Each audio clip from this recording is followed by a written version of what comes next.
Nombor 5, kenapa dibedah hati terlebih dahulu? Nabi bukan ada dosa apa? Nabi bukan ada dosa apa? Nabi maksum.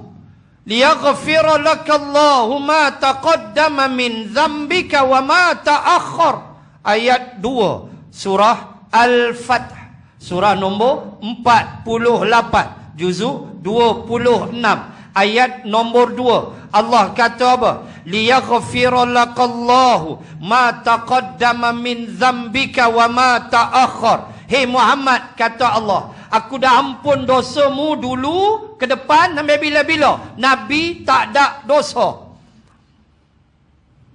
Allahu Akbar. Allah apa? Ma taqaddam wa ma ta'akhkhar. Nabi tak ada dosa. Kod ada, kod ada, kod. Kita guna kod. Kalau ada, Allah kata liyaghfira lakallah. Aku ampun dah. Main-main nak bergerak, sebelum pergi, belah dada, bersih jantung, bersih hati. 2 kali. Kali pertama di kampung Halimatus Sa'adiyah, Bani Sa'ad bin Bakr. Umur Nabi 5 tahun. Kali kedua di Hatim, di Hijr Ismail. 2 kali dibedah dada Nabi. Ini riwayat yang sahih, Anas bin Malik. 2 kali bedah. Dan kata Imam Ibn Al-Qayyim Al-Jawzi, adalah khatam nubuwah. Nabi ada tanda kenabian. Antara 2 belikat Nabi ada seketul daging. Itu dia panggil khatam nubuwah. Kita cek hadis-hadis tentang khatam nubuwah, punya banyak hadis. Ulama pergi kepada satu conclusion, kepada satu pengajaran besar. Apa dia? Hadis yang paling sahih diambil dari Jabir bin Samurah, bahawa adalah khatam nubuwah, daging yang tumbuh in between, bainahuma, antara kedua belikat Nabi. Daging itu hanyalah sebesar telur burung puyuh. Sebesar itu saja, kata Jabir bin Samurah. Dan ia berada ke kiri sedikit, setentang dengan jantung Rasulullah.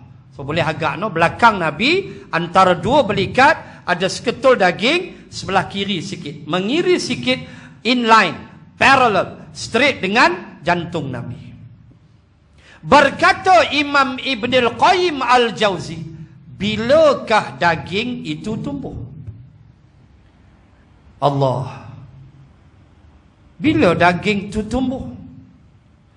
Berkata Imam Ibn Al-Qayyim Al-Jawzi, daging itu tumbuh ketika dibedah dada Rasulullah sallallahu alaihi wasallam. Cumanya Imam Ibn Al-Qayyim tidak menyebut belah dada tu waktu mana. Waktu Nabi 5 tahunkah, atau waktu Nabi di Hijr Ismail sebelum Isra, sebelum Buraq bawa Nabi. Yang tu dia tak sebut. Cuma dia sebut waktu Nabi dibelah dada, tumbuhlah daging itu. Itu pandangan dia, Imam Ibn Al-Qayyim Al-Jawzi, dan telah ditarjihkan riwayat ini oleh Qadhi Al-Qadhi'iyyan di dalam kitabnya. Baik, kita nak ambil falsafah apa lagi? Pembedahan hati. Tuan, hidup kita serabut. Kenapa? Sebab hati serabut. Tu ya. Hidup kita tenang. Kenapa? Sebab hati berelok, tenang. Kan Nabi sebut, ala inna fil jasadi mudghah, idza saluhat salahal jasadu kulluh, wa idza fasadat fasadal jasadu kulluh, ala wa hiya qalb. Nabi kata, tidakkah dalam tubuhmu ada seketul daging, baik tubuhmu, rosak daging, rosak tubuhmu. Itulah hati. Cuma kita nak sebut, bila hati ni rosak, tuan-tuan tengok ya, dahsyatnya hati bila dia rosak, dia akan jadi keras dan dia akan jadi lebih keras daripada seketul batu. Ayat mana? 74 Al-Baqarah. Thumma qasat qulubukum min ba'di dhalika fahiya kal hijarati aw ashaddu qaswah wa inna minal hijarati lama yatafajjaru minhul anhar wa inna minha lama yashaqqaqu fayakhruju minhul ma' wa inna minha lama yahbitu min khasyatillah wa mallahu bighafilin amma ta'malun. Allahu akbar. Allah, juzuk 1 ayat 74 Al-Baqarah. Tengok ayat tu. Allah kata summa qasat qulubukum min ba'di dhalika fahiya kal hijarati aw ashaddu qaswah. Kemudian daripada itu hati kamu menjadi keras seperti batu, bahkan aw ashaddu qaswah, dia menjadi lebih keras daripada batu. Kita nak jaga yang ini. Jadi tengok ya, 3 sifat batu dalam ayat ini. Tengok 3 sifat batu. Kenapa Allah cerita? Allah kata pertama, kamu jaga elok-elok hati kamu bila kerah. Silap hai bulan, kata Allah, dia jadi lebih kerah daripada batu. Kenapa, kata ulama, Allah tidak menyebut besi? Kenapa Allah tak kata ia lebih keras, hati kamu lebih kerah daripada besi? Besi kerah juga. Tapi Allah sebut batu, hijar, lebih kerah daripada batu. Allah tidak sebut besi, besi pun keras. Kenapa? Ulama bahas, sebab besi dia menerima perubahan. Bahasa saintifik kita panggil oxidation. Bahasa kampung kita panggil karat. Besi berkarat. Bahasa mudah, besi berkarat. Istilah saintifik, oxidation, tindakan oksigen di atas permukaan besi, surface of the metal, tindakan oksigen, maka akhirnya berkarat. Besi yang keras boleh berkarat? Ya.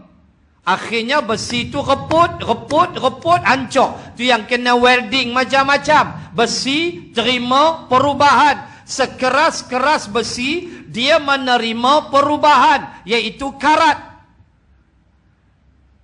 Tuan-tuan dengar ke istilah batu berkarat? Mana ada batu berkarat?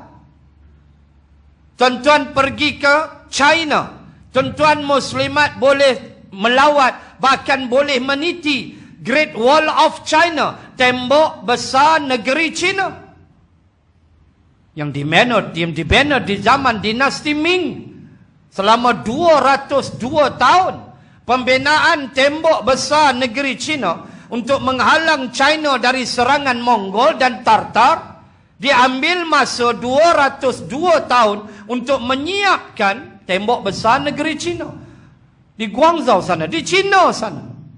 Kita boleh ziarah. Dia panjang, ada sijil dia bagi.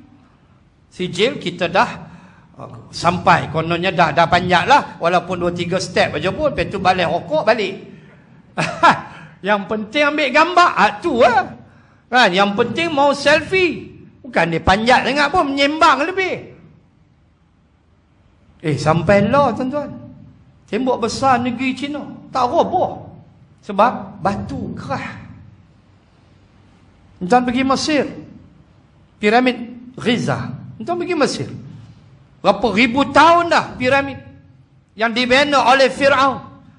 Batu daripada lembah Aswan, batu diambil dari lembah Aswan. Aswan dengan Qahirah nearly 100 km.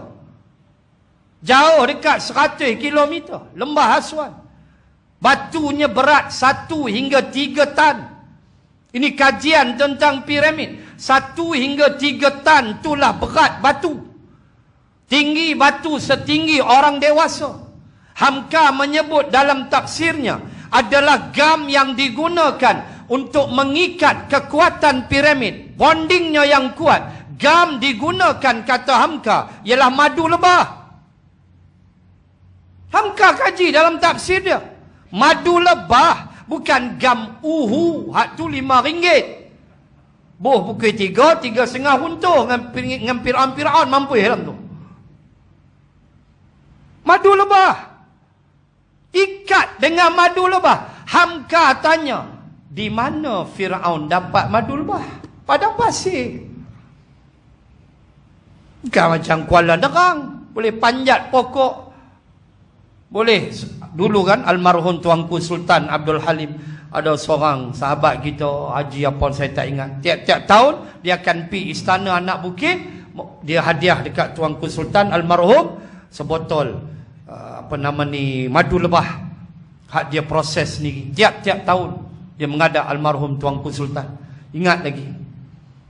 Ni bukan cerita madu, cerita gam apa semua. Gam biasa. Madu lebah. Kata Hamka, ambil mana?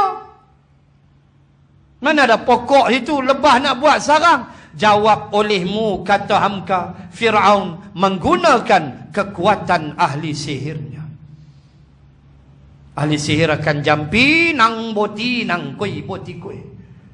Ambil balai rokok, lebah mai. Tuan-tuan, Allah kata, hati kamu lebih keras daripada batu. Bila kamu tak mau ikut Islam, kamu tak nak agama Allah, kita jumpa dah orang-orang macam ni, hati lebih keras daripada batu. Jumpa. Dia musuhi orang agama ni, tak ada ayat nak sebut. Dia benci ke masjid, tu saya cakap. Hati keras pada batu. Lalu Allah sebut dalam ayat tu 74 Al-Baqarah, Allah sebut 3 ciri batu. Wa inna minal hijarati lama yatafajjaru minhul anhar. Ada di antara batu itu, Allah cerita ni 3 sifat batu supaya kita reti, kita faham begini keras punya batu. Dia ada 3 sifat elok. Allah suruh kita fikir, hai hati aku bukan batu, seketul daging. Ni batu ni Allah sebut 3 sifat dia. Pertama, sekerah-kerah batu, dia membenarkan. Wa inna minal hijarati lama yatafajjaru minhul anhar. Ada di antara batu, kata Allah, dia kerah macam mana pun, dia bagi air lalu. Dia membenarkan air lalu, celah-celah dia. Apa Allah nak ajar? Hai, takkan hati kamu sekeras itu? Tak boleh alih langsung, tak boleh benarkan masuk ketakutan kepada Allah, kefahaman kepada Islam, kecintaan kepada masjid. Takkan tak boleh? Batu aku yang keras, sekerah batu, dia bagi air lalu. Tuan tengok ayat terjun. Tu ayat Allah. Kerah-kerah batu, air terjun, jatuh. Dicelah kekerasan dia. 1, 2. Wa inna minha lama yashaqqaqu fayakhruju minhul ma'. Ada di antara batu yang pecah dan terbit air. Ada batu, kata Allah, dia pecah. Dia pecah, dia terbit air. Merekah di celah-celah rekahan dia, air keluar. Ada? Hati kamu tak boleh pecah lagu tu. Hati kamu tak boleh merekah lagu tu. Mengalirkan kegerunan, ketakutan, memikirkan saat kamu nak mati jumpa Allah. Tak boleh fikir kau. Allah Ta'ala pesan. 2. Dan yang ketiga, wa inna minha lama yahbitu min khasyatillah. ada di antara batu yang jatuh tersungkur kerana takut kepada Allah. Batu jatuh. Batu jatuh tersungkur kerana takut kepada Allah. Tuan jangan lupa Highland Towers di AU3 Keramat. Jadi horror yang tumbang blok B, blok A dan C still there, tapi dah jadi rumah hantu lah, orang tak duduk dah. Kalau tuan-tuan sembang dengan Pak Gad dekat dengan rumah saya di Gombak tu, tuan sembang dengan Pak Gad tu, Pak Gad pun tak ada dah, belah dengan Pak Gad kali. Mencari pasal bawah tu mayit duk ada, kita tak tahu berapa orang yang tak dapat dijumpai. Allah, tu contoh batu yang jatuh. Tuan tahu dia jatuh tu blok B tu, dia jatuh tu arah kiblat. Allah kata ada batu min khasyiatillah, kerana dia takut padaku dia jatuh. Ini batu. Sebab itu sebelum Isra' dan Mi'raj, mula nak naik Buraq, bedah hati dulu, bagi bersih hati.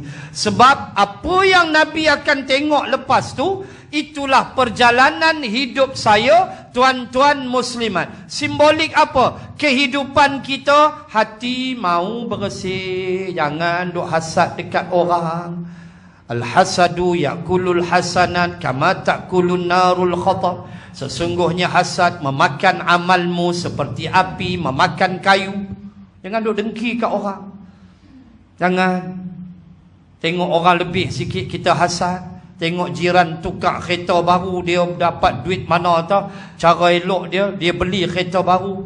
Dia tak ada merompak ke judi ke apa. Kita sebelah rumah duk selak lansir, tengok kereta baru dia main. Kita BP naik terus 260. Naik blood pressure. Tak boleh duduk, menggigil. Habaq kat laki, bang dia tukar kereta baru bang. Laki mana? Tengok mana tu? Tak apa, besok aku beli lori untuk hang. Tok laki pun beli lori pula. Nak lawan.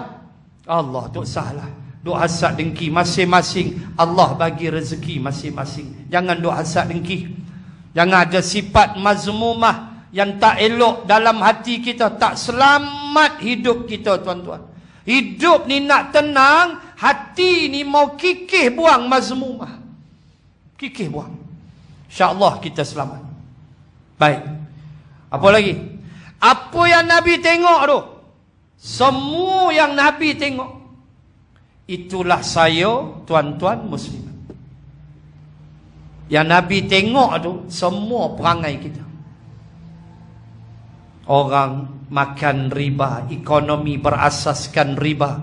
Wa ahallallahu al-bai'a wa harrama riba. 275 Al-Baqarah. Allah Ta'ala kata, aku halalkan jual beli, aku haramkan riba. Ekonomi riba. Ini kepimpinan lah. Kita jangan reda dengan riba. Ini soal ekonomi yang pemimpin bertanggungjawab. Mereka mesti buat sistem pinjaman yang tak ada riba. Ini mesti faham, orang Islam tak boleh terlibat dalam riba. Riba haram, jual beli halal. Pemakan riba berenang di dalam lautan darah. Nabi tengok. Tu kita lah tu. Nabi tengok mereka yang hasid, yang mengetam tanamannya, tumbuh, tak sempat tanam, ketam lagi, tumbuh. Nabi kata, tanya Jibril, apa pula ni? Jibril kata, ni dia hamba-Mu, pahala tak putus-putus, jihad sabilillah, tak putus. Dia guna harta, dia guna diri dia untuk jihad di jalan Allah, maka bagi dia pahala yang tidak putus-putus. Tuan-tuan, muslimin muslimat, dalam Quran ada 2 surah Allah Ta'ala sebut tentang pahala yang tak putih-putih. Pertama, ayat nombor 8, surah Hamim Fussilat. Surah nombor 41 pada juzuk 24. Tuan-tuan muslimat, tengok ayat 8. Mari kita bergembira dengan ayat ini. Innal ladzina amanu wa 'amilus solihati lahum ajrun ghairu mamnun.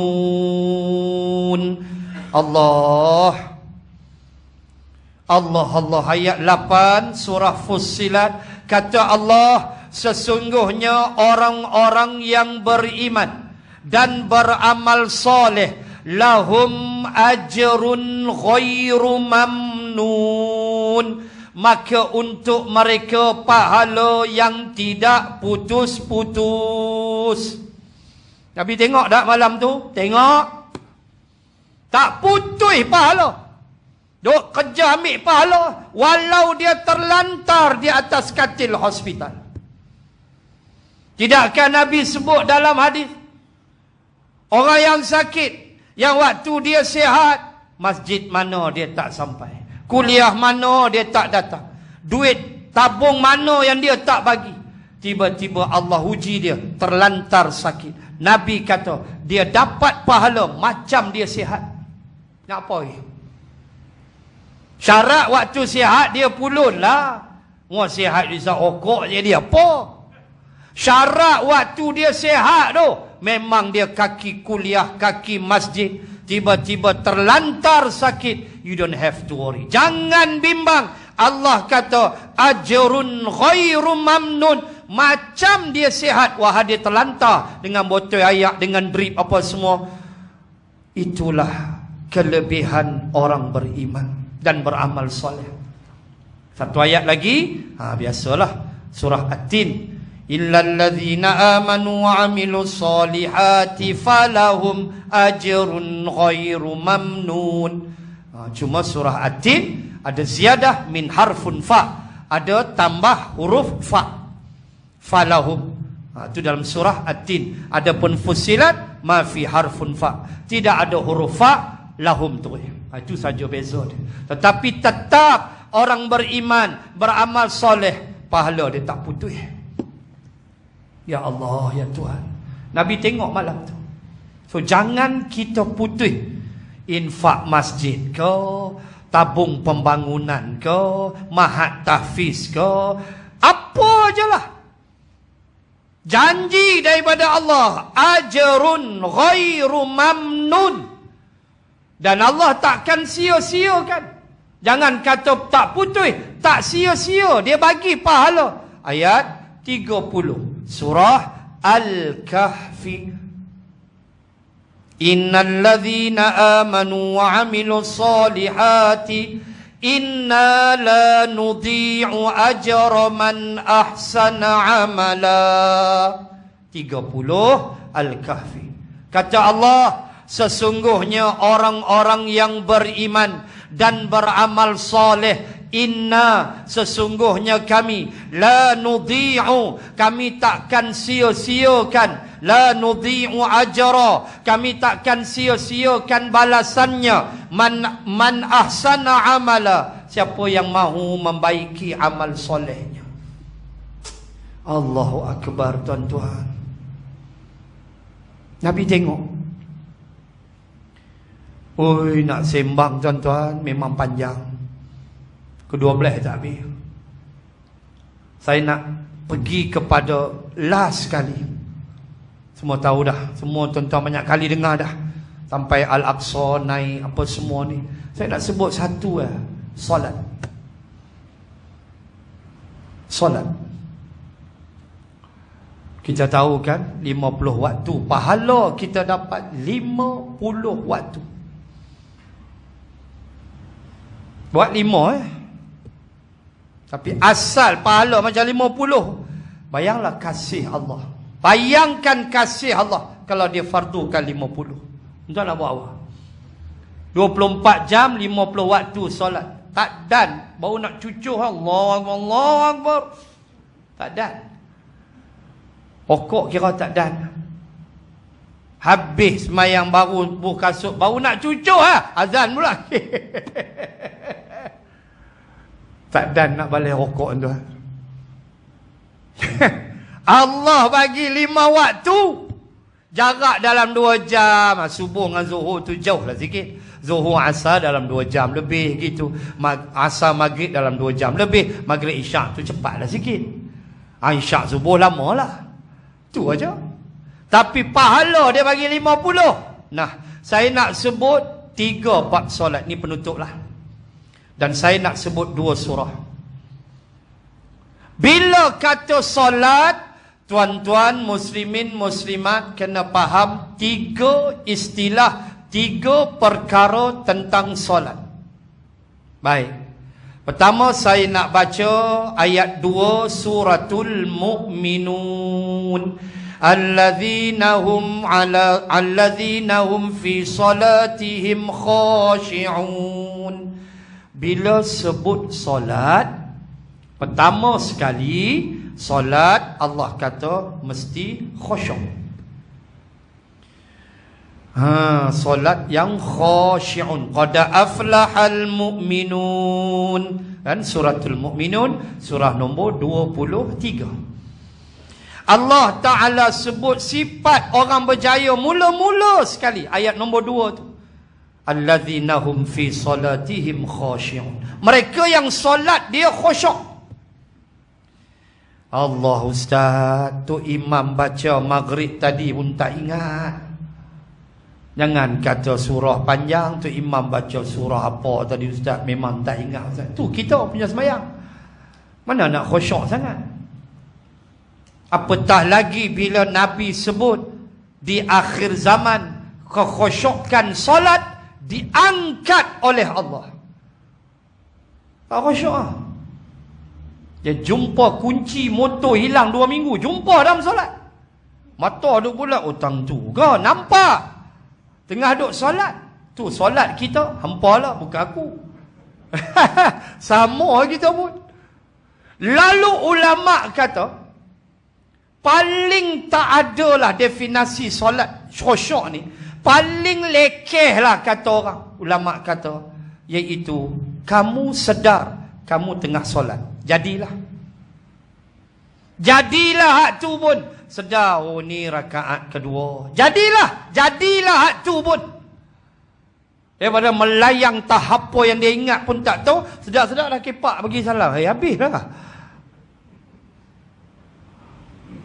Khashi'un. Yang kedua, surah apa? Al-Ma'arij. Al-Ma'arij juzuk 29. Surah yang ke-70. Tuan-tuan, dalam surah tu ada 2 ayat saya nak baca tentang solat. Pertama, ayat nombor 23. Wallazina hum ala salatihim daimun. Yang pertama. Ayat 23 suratul Ma'arij. Surah nombor 70. Juzuk 29.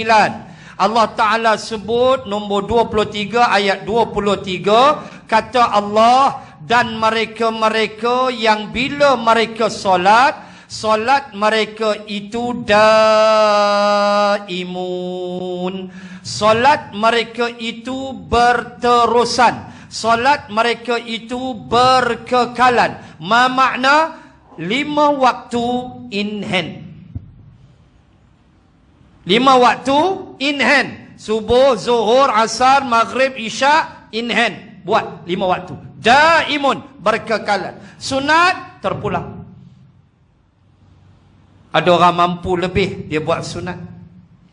Yang penting 5 waktu kita mesti jaga. Daimun, berkekalan, tak pernah tinggal. Tak ada prinsip, jadilah Ustaz, saya maghrib isyak 3 je tak buat, 2 jadi ya. Tai kucing hang. 2 waktu hang kata jadi, 3 lagi hang umban masuk neraka. Cari penyakit. Semayang mesti 5, jangan pikat tinggal 2. Jangan. Hak wajib mau jaga, hak sunat terpulang. Ni nak main tak lama lagi geng 08 dengan geng 20. Dia nak main dah tak lama lagi geng 08. Ni bukan gangster Chowkit Road. Ada sebuah masjid di KL, dia ada parking lot. Dia tulis itu geng 08. Parking sini 8 rakaat tarawih. Geng 20 sini ada di KL, dia parking siap. So selalu yang penuh parking geng 08. Dia kira 8 tu, dia pandang pintu lah, dia kira nak belah lah. Belah bukan dia sambung apa-apa, ni seokok ya. Balik cendol, menyembang kedai kopi, kena teh tarik, aku 12 baru balik. Jenis itu. Kita sebut tarawih, dia hanyalah sunat. Kata Al-Qaradawi, amalan sunat, dia takkan naik makam dia jadi wajib. Tak ada. Setinggi manalah pahala dia.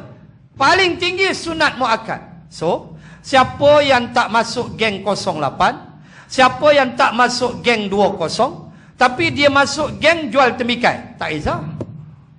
Kan dia meniaga tembikai malam-malam, dia tak sembahyang tarawih, dia tak berdosa. Cuma dia rugi. Sebab tarawih hanya ada Ramadan. Kita sangka baiklah, malam mungkin dia dah punggah tembikai, dia sembahyang sorang-sorang di rumah. Aku rasa tak ada dah, pakai lena tentu lah. Tuan-tuan, muslimin muslimat, sembahyang 5 waktu daimun, berkekalan. Jaga no, berkekalan, jangan tinggal walau 1 waktu. Dan yang terakhir, surah yang sama Al-Ma'arij. Pergi ke depan sikit. Walladzina hum ala salatihim yuhafizun. Ayat 34. Ke depan sikit, tadi 23. Ke depan sikit, 34. Surah yang sama Al-Ma'arij. Kata Allah, dan mereka-mereka yang solat mereka itu yuhafizun, mereka memelihara solat mereka. Hafiz makna pelihara. Berkata Imam Ibnu Katsir di dalam tafsirnya, tafsir Ibnu Katsir, apa makna yuhafizun? Ayat 34 suratul Ma'arij, apa makna memelihara solat? Kata Imam Ibnu Katsir, pertama, memelihara rukun-rukun solat. Rukun 13, jaga elok-elok, jangan jadi pencuri dalam solat. Nabi kata, seburuk-buruk pencuri, kata Nabi, ialah mereka yang mencuri dalam solat. Tomak ninah tak ke mana, macam patuk ayam. Nabi kata, itu pencuri dalam solat. Jaga 13 rukun elok-elok. Belah mana yang Al-Imam Syafi'i sebut, telinga kena dengar, wajib dengar, takbiratul ihram, suratul Fatihah, tahiyat akhir, selawat atas Nabi, salam sebelah kanan. 5 wajib telinga dengar, kata Al-Imam Syafi'i, kalau tidak solat tak sah. Termasuk kata Imam Ibnu Katsir, menjaga yang sunat. Takbir, berpindah rukun, daripada qiyam nak pergi rokok. Adakah Nabi mengangkat tangannya? Ya. Nabi angkat tangan. Saya pernah hadir lama dah, 15 tahun dulu tak silap. Hadir satu kursus solat Rasulullah. Kita belajar hadis-hadis tentang Nabi, macam mana Nabi solat. Allah, bila Nabi qiyam, daripada habis Nabi baca surah pula kita belajar. Subuh Nabi baca surah jenis apa, zuhur jenis apa. Allahu Akbar. Panjanglah nak simak, nak sebutnya. Daripada qiyam, bila Nabi rokok, berpindah rukun, takbir intiqalat, Allahu Akbar. Adakah Nabi mengangkat tangannya? Jawabnya na'am, ya. Nabi angkat tangan. Jaga, Ibnu Katsir kata, walau sunat, sebab Nabi buat. Daripada rokok, i'tidal, sami'allahu liman hamidah. Adakah Nabi mengangkat tangannya? Ya. Benda-benda ni simple ya, tak angkat tak apa, sunat hayat. Angkat tangan, sunat hayat. Berdiri-berdiri itu Allahu Akbar, takbiratul ihram. Tangan tak angkat, tak apa, sah sembahyang. Tapi rugilah pahala. Begitu. Jaga walau yang sunat, kata Ibnu Katsir. Dan yang terakhir, jaga, maksud hafiz, menjaga solat itu, menjaga solatmu daripada yang makruh. Antara yang Imam Syafi'i pertekankan, memandang-mandang selain tempat sujud, mandang ke dinding, mandang cicak bergaduh, tu salah. Nak duduk semayang pandang peranjat, cicak tu kalah jatuh, haru betul lah, garu pungkok. Time tu pula pungkok nak gatai. Dia menyembang kat luar balai rokok tu tak gatai pula pungkok dia. Dia main-main mayang mula, habis garu. Cik betul ya. Hak makruh pun kita kena jaga. Ini kata Imam Ibn Kathir. So solat 3. Khashi'un, daimun, yuhafizun. Jaga solat kita. Jangan kita buat lebih kurang, kerana sesungguhnya Nabi kata, solatlah yang pertama sekali akan dihisab di bumi mahsyar. Kalau baik solat kita, bereslah yang lain. Kalau rosak solat kita, habis kita.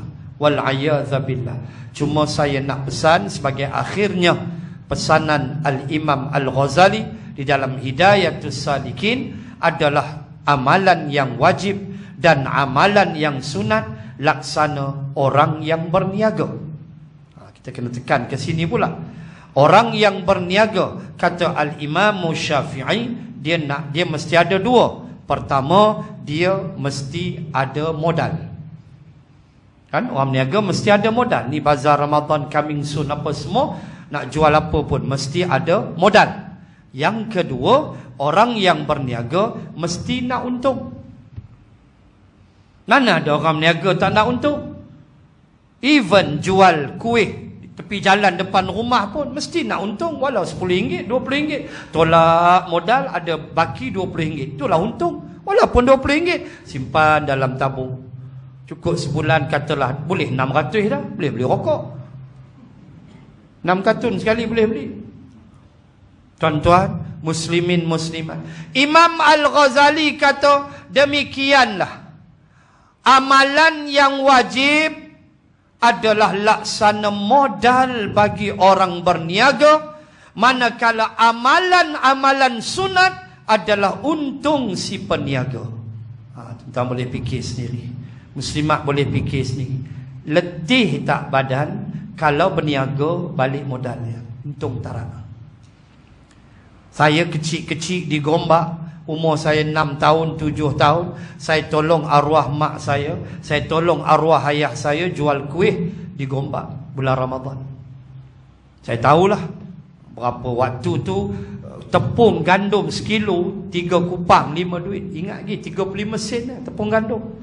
Gula putih tu 65 sen sekilo. Zaman tu, zaman 60-an, 70-an, punya murah. Rough Rider, rokok tembak 2 kupang lah. Saya ingat Rough Rider tu sebab arwah nenek saya isap rokok. Aku kena pergi beli. Tu yang ingat harga rokok tu. Arwah nenek isap rokok. Orang tua dulu. Kan, rokok Rough Rider tu, kuda tembak 2 kupang, 20 batang. Jenis tembakau apa kita minta tu 2 kupang punya murah. Zaman tu. Kita biasa tolong arwah mak ayah, arwah ayah kita jual kuih. Balik kan letak modal gula berapa, itu berapa, ni berapa, baki itulah untung. Dan kadang ada lebih RM1, kadang ada RM10, itulah untung. Hilanglah letih sikit. So kalau balik modal ya, tak ada untung. Hoi, letih tuan-tuan. Orang yang buat hak wajib aja tapi tak buat sunat, peniaga balik modal, Imam Ghazali kata, tak ada untung. Situ pula walaupun sunat tu tak buat tak apa, tapi kita kena pasak pula. Letih lagu tu. Boleh balik modal ya. Niaga dah 20 tahun balik modal ya. Duk kayu gerek tu, orang beli kereta dah duk kayu gerek, untung tak ada. Oleh cia. So sunat pun kena buat, rawatibnya apanya buat juga sebagai untung bagi peniaga. Wallahu a'lam. Muslimin dan muslimat 9.30 dah. Mudah-mudahan Allah Subhanahu wa ta'ala memberikan kefahaman kepada diri saya dahulu, tuan-tuan muslimin dan muslimat, dengan kefahaman Islam yang cukup luas. Jangan berhenti kita mengaji, terus mengaji, belajar sampai kita mati jumpa Allah. Dan semoga Allah memanjangkan usia kita, dapat kita bertemu di bulan Ramadan yang tidak berapa lama dah. Ni dah malam 16 Syaban. Allah dekat dah. Dan kita tak tahu nyawa kita sehari semalam. Ramai kawan-kawan kita, kawan-kawan saya mati minggu lepas di KL. Kita pun tengok ustaz-ustaz Taranum apa semua meninggal. Lepas tu ada seorang kawan saya Shah Alam, ngaji di Syubra di Mesir dulu, sampai Quran, meninggal juga umur baru 40. Allah, kita tengok tu risau. Sebab rugi kalau tak jumpa Ramadan. Rugi kata ulama. Apa boleh buat, sampai dah ajal mereka. Sebab itulah dia ajar balighna Ramadan, balighna Ramadan, supaya kita dapat segala kehaibatan di bulan Ramadan. Sekadar itu dulu, saya mohon maaf bergurau lebih kurang terkasar bahasa. Wabillahi taufiq wal hidayah. Assalamualaikum warahmatullahi wabarakatuh. Bismillahirrahmanirrahim. Alhamdulillahi rabbil alamin. Wabihi nasta'in ala umuri dunya waddin. Salatan wa salaman ala rasulillah wa ala alihi wa sahbihi ajma'in. Allahumma zidna ilman warzuqna fahman.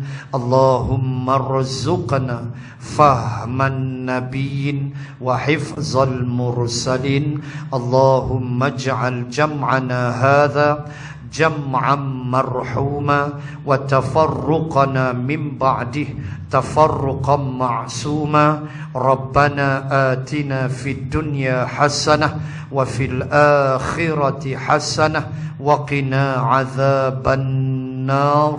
Wa sallallahu ala rasulillah wa ala alihi wa sahbihi wa baraka wa sallam. Walhamdulillahi rabbil alamin. Subhanakallahumma wa bihamdik, nashhadu an la ilaha illa ant, wa nastaghfiruka wa natubu ilaik. Wallahu a'lam. Bismillah.